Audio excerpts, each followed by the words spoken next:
उत्तराखंड में जच्चा बच्चा के एक आंकड़े ने मचा दी स्वास्थ्य विभाग में खलबली। अब सरकार कटघरे में है। सिस्टम पर सवाल है कि 4 महीने के इस आंकड़े ने क्या ऐसा कह दिया। क्या देहरादून में मां और नवजात के लिए अस्पताल अब सुरक्षित नहीं रहे? 4 महीने की एक रिपोर्ट ने स्वास्थ्य विभाग की पोल खोल दी। आंकड़े भले ही सूखे लगे दोस्तों, लेकिन इनके पीछे छिपी कहानियां रुला देने वाली हैं। मां की गोद में आने से पहले कई मासूम जिंदगियों की जंग का हार जाना बड़े सवाल खड़े करने वाला है। वजह क्या है? लापरवाही कहां हुई? संसाधनों की कमी थी क्या, या सिस्टम काम नहीं कर रहा है? आज मेरी ये रिपोर्ट, ये वीडियो आपको सोचने पर मजबूर कर देगा। देहरादून से एक आंकड़ा निकल कर आया और पूरे प्रदेश के फलक पर देखिएगा तो सोच में पड़ जाएंगे। बताऊंगा आपको। नमस्कार, फैलाग में पंकज रौतेला, आप देख रहे हैं उत्तराखंड न्यूज। दोस्तों, भले ही उत्तराखंड स्वास्थ्य विभाग की ओर से मातृ और शिशु की मृत्यु दर कम करने के लिए कई योजनाएं चलाई जा रही हैं, लेकिन राजधानी में मृत्यु दर के मामलों के आंकड़े चिंता में डाल देने को मजबूर कर दे रहे हैं। जी हां, आंकड़े ऐसे कि भाई क्या हो रहा है, आप सोचेंगे। देहरादून प्रदेश की राजधानी और यह जिला बीते 4 महीनों में 81 से ज्यादा जच्चा और बच्चा की मौत, और यह निकल कर आंकड़ा स्वास्थ्य विभाग की बैठक में। गजब हो रहा है। क्यों हो रहा है? एक रिपोर्ट, उस रिपोर्ट में कहा गया कि कितने लोगों ने, कितने जच्चा बच्चा ने अपनी जान गंवाई और कहां से थे। थोड़ा सा आंकड़े आपको दिखा रहा हूं, फिर उसके बाद चर्चा करेंगे। इस पर विस्तार से बताऊंगा आपको। हाल है स्वास्थ्य महकमा उत्तराखंड का। अप्रैल से जुलाई तक के 18 गर्भवती महिलाएं और 63 नवजात शिशुओं की मौत हो गई। स्वास्थ्य सुविधाओं को बेहतर करने और इनके होने के बावजूद मृत्यु के इतने मामले सामने आए। जब राजधानी का यह हाल है तो राज्य के दुर्गम क्षेत्रों में जच्चा बच्चा के जीवन को कैसे सुरक्षित रख पा रहे होंगे? कैसे सुरक्षित रखेंगे? 25 साल के उत्तराखंड में एक मूलभूत सुविधा नहीं दे पाए, जच्चा बच्चा की सुरक्षा सुनिश्चित नहीं कर पाए। ऐसा स्वास्थ्य महकमा चाहिए क्या आपको? ऐसा स्वास्थ्य महकमा जहां पर डॉक्टर अल्मोड़ा में तैनाती उसकी है, हरिद्वार में ड्यूटी दे रहा है, तनख्वाह अल्मोड़ा से ले रहा है। ऐसे डॉक्टर चाहिए क्या? पोषण के नाम पर तमाम तरह की योजनाएं चलाई जा रही हैं। अभी हाल में आपने देखा होगा, मैंने एक रिपोर्ट दिखाई है आपको। प्रधानमंत्री पोषण आहार योजना में कैसे एक अदने से कर्मचारी ने सरकार को चूना लगा दिया, बच्चों का निवाला पोषण वाला खा गया, करोड़ों की हेराफेरी कर गया, अपने खाते में पूरा पैसा ट्रांसफर कर गया। क्या स्वास्थ्य महकमे में भी ऐसे ही हो रहा है? क्योंकि जो आंकड़े आए उसमें यह कहा गया कि कई बच्चे प्रीमेच्योर थे। डॉक्टर क्या करते? अरे साहब, योजना चल रही है जच्चा बच्चा को लेकर। उस योजना में है कि आप जच्चा बच्चा की सेवा में उनके लिए पोषण युक्त खाना, पोषण युक्त राशन वो देंगे। क्या इसमें भी खेल हो गया? बल ये रिपोर्ट आपको सोचने पर मजबूर करने वाली है दोस्तों। ये क्यों हो रहा है प्रदेश में? आगे बहुत कुछ है बताने के लिए, बस अंत तक मेरे साथ जरूर बने रहिएगा।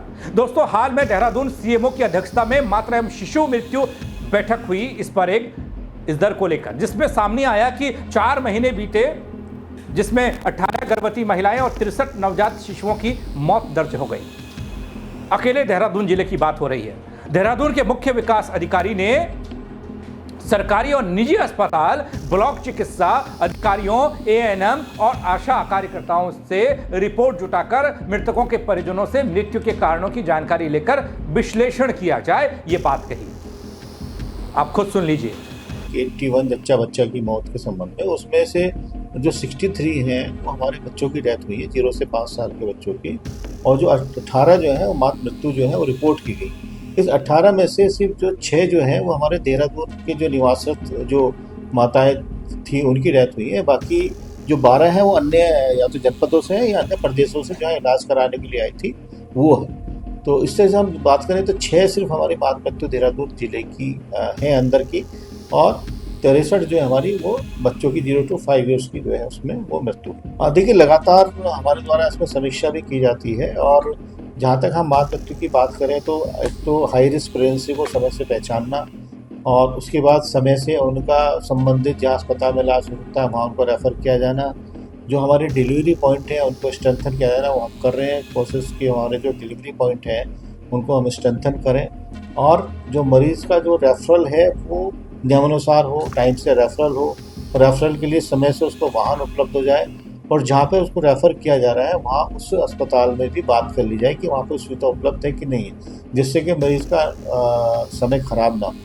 तो ये सब चीज़ों का प्रयास जो है लगातार किए जा रहे हैं इम्प्रूव करने के लिए। और आप देखेंगे कि इसी का फल है कि देहरादून ज़िले का अगर हम बात करें तो पूरे उत्तराखंड के कंपेरिजन में और देश के कंपेरिजन में मातृ मृत्यु भी और शिशु मृत्यु में भी वो काफ़ी कम। दोस्तों, इसे समझिए कुछ इस तरीके से। देहरादून की शिशु मृत्यु दर 10.4, मुख्य चिकित्सा अधिकारी कहते हैं कि देहरादून जनपद की मृत्यु दर 42 है, जबकि उत्तराखंड की 103 है। सीएमओ डॉक्टर मनोज कुमार ने संबंधित अधिकारियों को निर्देश दिया कि गर्भवती महिलाओं और नवजात शिशुओं की गर्भावस्था से लेकर प्रसव और उसके बाद की मॉनिटरिंग तक किसी स्तर पर लापरवाही नहीं होनी चाहिए। ये बात कितनी बार आपने सुनी होगी कि मॉनिटरिंग होनी चाहिए प्रसव से पहले और प्रसव के बाद भी, लेकिन क्या ऐसा होता है? ऐसा होता है? आपको लगता है तो आप कमेंट के जरिए बताइएगा। लेकिन यहां पर ये दावे हवाई साबित होते हैं साहब, खोखले साबित होते हैं। प्रदेश की राजधानी देहरादून का जिला और इसके आसपास के अस्पताल जहां पर ये आंकड़े जुटाए गए, ये आंकड़े बताए गए और ये कह दिया गया कि आप इन 2%, 4% आंकड़ों पर बहस कर रहे हैं, चर्चा कर रहे हैं, सवाल कर रहे हैं। अरे साहब, क्यों ना करें? अब उनसे पूछिए ना जिनके लोग आपकी लापरवाही, पोषण युक्त खाना या राशन नहीं मिलने की वजह से जच्चा और बच्चा की जिंदगी चली गई। अब उस टॉपिक पर आता हूं। क्या नवजात की मौत के कारणों को लेकर कहा जा रहा है? क्या बताया गया? हालांकि दोस्तों, आप सब जानते हैं कि कभी भी ऐसे संवेदनशील मसले पर स्पष्ट तौर पर कोई भी बात नहीं कहता, लेकिन जो बातें कही गई वो ऐसा लग रहा है कि बचाओ, अपने आप को बचाना जिसे कहते हैं, उसके एवज में बयान दिए जा रहे हैं। 3 महीने अप्रैल से जुलाई तक का आंकड़ा सामने आया था। 63 बच्चों की मौत दर्ज की गई, जिनमें ज्यादातर कारण वक्त से पहले जन्म यानी कि प्रीमेच्योर बर्थ और कम वजन का होना बताया गया। अब इसे आप अगर इस मसले को आप जाएंगे तो चर्चा खत्म होने वाली नहीं है। प्रीमेच्योर बच्चे का होना वजह बताया गया, कह दिया गया कि साहब इसमें डॉक्टर क्या करेंगे। लेकिन इससे पहले मैंने आपको एक बात बताई, प्रसव से पहले के लिए भी अलग योजना है, प्रसव के बाद के लिए भी अलग योजनाएं हैं, जिसमें लाखों का बजट आवंटित होता है। वो जाता कहां है? देहरादून की शिशु मृत्यु दर 10.4 है दगड़ियों, जो कि उत्तराखंड की 17 है और राष्ट्रीय स्तर की 20 से कम है।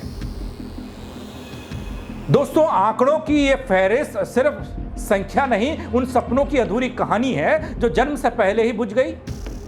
सवाल यह कि जब हर साल करोड़ों रुपए स्वास्थ्य व्यवस्था पर खर्च हो रहे हैं, तो फिर मां और नवजात की जिंदगी पर यह खतरा क्यों मंडरा रहा है? उनकी अनदेखी क्यों हो रही है? क्या वजह है जो देहरादून जैसे एक व्यस्ततम, चमकते धमकते शहर में, जिले में, जिसे आप स्मार्ट सिटी भी कहते हैं, हालांकि स्मार्ट सिटी बन नहीं पाई, ऐसी हालत में बनेगी कैसे? वहां जिंदगी इतनी असुरक्षित है जच्चा बच्चा की। जब जवाबदेही की बात आती है तो पल्ला झाड़ दिया जाता है, आंकड़ों में उलझा दिया जाता है, आंकड़ों को महज 2% बताकर सामने वाले को चुप कराने की कोशिश होती है। लेकिन 2% भी आ रहे हैं ना, इतने छोटे से प्रदेश में अगर देहरादून में यह हाल है तो बाकी के 12 जिले और भी हैं, जिसमें दुर्गम पहाड़ी जिले भी हैं। अब स्वास्थ्य महकमे को उन इलाकों के आंकड़े भी सार्वजनिक करने चाहिए दगड़ियों। बताना चाहिए कि देहरादून में यह हाल है 3 महीने का। ये 3 महीने में स्वास्थ्य विभाग ये बैठक करता है। जाहिर सी बात है हर जिले में ये बैठक होती होगी, फिर वहां से वो आंकड़े क्यों नहीं आते, या आंकड़ों को बाहर आने से रोक दिया जाता है? क्योंकि जब सवाल जिंदगी से जुड़ा हो ना, तो चुप रहना जुर्म लगता है दगड़ियों, और मुश्किल लगता है। कहने को तो उत्तराखंड स्वर्ग की धरती है, देवभूमि है, लेकिन पहाड़ों में रहने वालों के लिए यह धरती कई बार संघर्ष का मैदान बन जाती है। हाल ही में हमने देखा गैरसैंण में हुआ क्या, उस बात को भी जरा गौर करिए। अभी सत्र चला था वहां पर, 1.5 दिन में सत्र खत्म होकर सब लोग देहरादून वापस लौट आए, लेकिन वहां के हालात देखिए। कर्णप्रयाग अस्पताल है, गैरसैंण से कर्णप्रयाग एक प्रसूति महिला आई, वहां से अत्यंत पीड़ा में उस महिला को आगे रेफर कर दिया गया और कह दिया गया यहां डॉक्टर नहीं है। अब वो स्थिति क्या होगी दगड़ियों, जहां पर 2-2 जिंदगियां दांव पर लग रही हो और कह दिया जा रहा हो डॉक्टर नहीं है। वो दोनों नहीं बच पाए। उसके बाद एक आंदोलन हुआ, वहां पर प्रदर्शन हुआ, उस प्रदर्शन की आवाज देहरादून पहुंची और खबर ये निकल कर आई कि साहब इतना दबाव डाला, इतना दबाव उस प्रदर्शन का था, आवाज इतनी बुलंद थी कि एक डॉक्टर की तैनाती हो गई। ये कह दिया गया कि 3 दिन उस अस्पताल में डॉक्टर बैठेगा। तो ये स्थिति तो है। मैंने एक रानीखेत बेस अस्पताल का जिक्र किया है। रानीखेत बेस अस्पताल की हालत आज से नहीं है, उत्तराखंड जब बना नहीं था उससे पहले से लेकर आज तक उसी ढर्रे पर वो अस्पताल चल रहा है। वहां गिने चुने डॉक्टर हैं, विशेषज्ञ डॉक्टरों का अभाव है, मशीनें वहां धूल फांक रही हैं, जंग लग चुका है, कोई चलाता नहीं, चलती हैं तो रिपोर्ट सही आती नहीं। और वहां भी जच्चा बच्चा के मसले पर सीधे अब आप रेफर करते हैं हल्द्वानी के लिए। हल्द्वानी जब आप आते हैं तो सुशीला तिवारी अस्पताल एक बड़ा अस्पताल है, कुमाऊं क्षेत्र को कवर करता है। सबसे पहले वहीं पहुंचने की कोशिश करते हैं। वहां पहुंच के करें तो करें क्या, संविदा कर्मचारी जो 20 से 25 साल तक सेवा दे रहे हैं बल उस अस्पताल में, सुशीला तिवारी अस्पताल में, उनकी तनख्वाह 6-8 महीने से नहीं आई। अभी 2 दिन पहले खबर आई है कि 6 महीने की तनख्वाह आ रही है, उनकी सैलरी नहीं मिली उनको। भाई इलाज डॉक्टर करेगा, लेकिन बाकी के काम तो, प्रोसेस का काम तो सारा का सारा वो स्टाफ करता है। अब वो कैसे करेगा ऐसे सिचुएशन में? और क्या गारंटी कि जो वो प्रसव पीड़ा से करा रही महिला रानीखेत पहुंची थी और वो 3 घंटे का रास्ता तय कर पाए उसका बच्चा, और वो कई बार ऐसी खबरें हमारे सामने आती हैं दगड़ियों पहाड़ में, जहां पर जच्चा और बच्चा की मौत सिर्फ इसलिए हो जाती है कि ये रेफरल सिस्टम की वजह से। अब देहरादून के आंकड़े आए हैं तो आवाज दूर तलक जा रही है। स्वास्थ्य महकमे में खलबली मची है, स्वास्थ्य महकमे को डर लगा है, स्वास्थ्य मंत्री इस डर में है कहीं और जिलों के आंकड़े भी ना आ जाएं। और यकीन मानिए अगर आंकड़े आ गए तो पोल खुल जाएगी स्वास्थ्य महकमे की, उसके दावों की और सरकार द्वारा चलाई जा रही तमाम योजनाओं की, जिसमें पोषण युक्त खाना भोजन प्रसूति महिला को देना है। स्वास्थ्य सेवाओं की पोल खुलेगी। गांव से अस्पताल मीलों दूर हैं, रास्ते कच्चे हैं, एम्बुलेंस का नामो निशान नहीं दिखता, इलाज मिले भी तो कैसे मिले, वक्त पर डॉक्टर नहीं मिलते। ऐसे में सवाल है, क्या पहाड़ी इलाकों में बीमार होना एक अपराध हो गया है? गर्भवती महिला के लिए प्रसव कराने के लिए अस्पताल पहुंचना क्या कोई जुर्म है? अब मैदानी इलाकों में आते हैं, हल्द्वानी मैदानी इलाके में आता है, सुशीला तिवारी में जाते हैं, वहां के हालात और खराब। मैदान से लेकर पहाड़ तक स्वास्थ्य महकमा औंधे मुंह गिर रहा है।